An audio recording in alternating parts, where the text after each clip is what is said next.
హల్లెలూయా. దేవుని నామానికి మహిమ కలుగును గాక.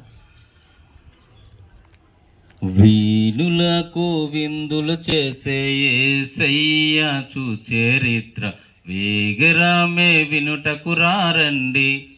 ఓ సోదరులారా వేగరామే వినుటకు రారండి.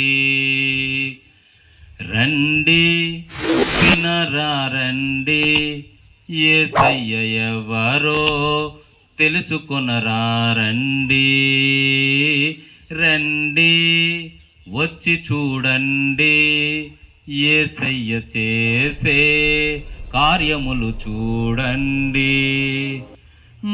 మన పాప భారము తొలగించేది యేసయ్యేనండి.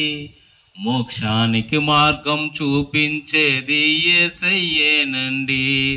మన వ్యాధి బాధలు తొలగించేది యేసయ్యేనండి. శాంతి సుఖములు కలిగించేది యేసయ్యేనండి. రండి. దేవుని నామానికి మహిమ కలుగును గాక.